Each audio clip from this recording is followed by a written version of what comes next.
In this video, we're in search of New Mexico's biggest alligator juniper tree. Now, it's not New Mexico's state champion tree, and I'm not really sure I understand how that works, but it definitely is New Mexico's biggest tree, and we're gonna try and find it.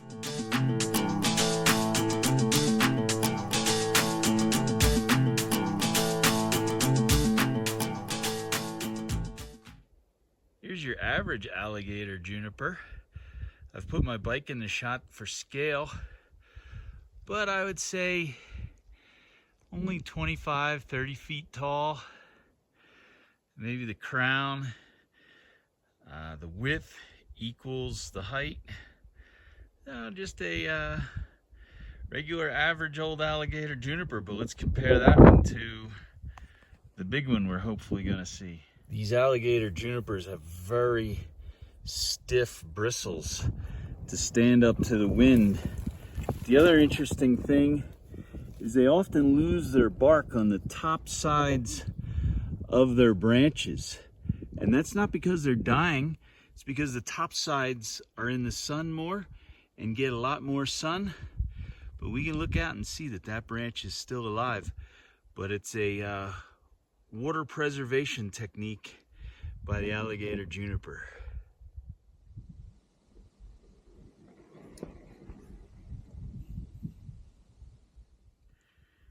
Seems like every trail I go on lately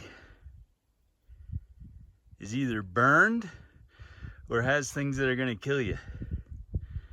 This one has both.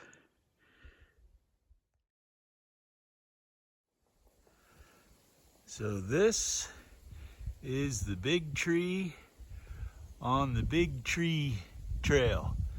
Now a lot of you around the country maybe might be thinking, that tree's not that big, but it's hard to get some scale. Let me give you a demonstration by giving it a hug.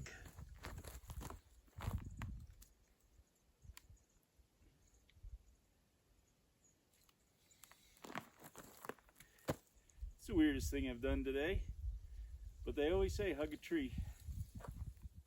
So this is New Mexico's biggest alligator juniper based on height and crown spread, but not in circumference.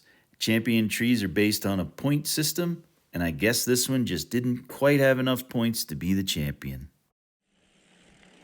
If you're interested in learning more about the big trees in New Mexico and state champion trees, there's a website you can find. Just Google New Mexico champion trees and it'll take you right there.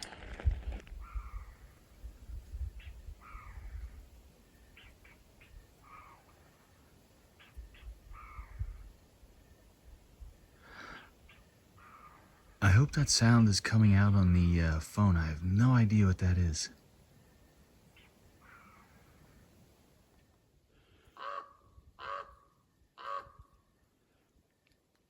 So just a few seconds after that other weird sound, this crow showed up.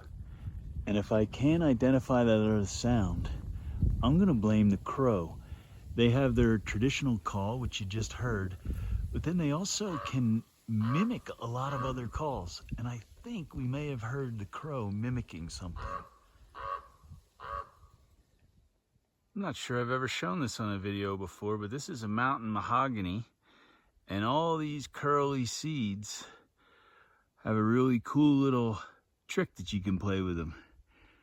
Let me show you. When the seed is dry, it's this tight little spiral. But let's get it wet and see what happens.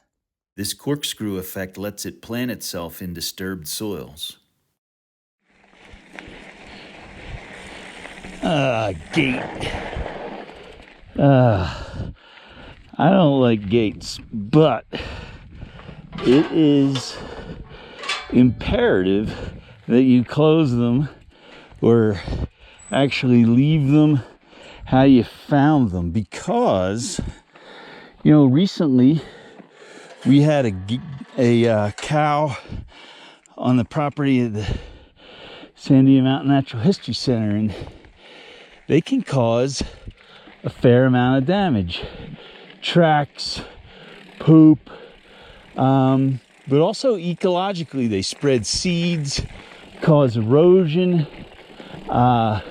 Predators like mountain lions might get them, and then that causes problems for the mountain lion. So all kinds of reasons to close those gates. Getting some awesome views.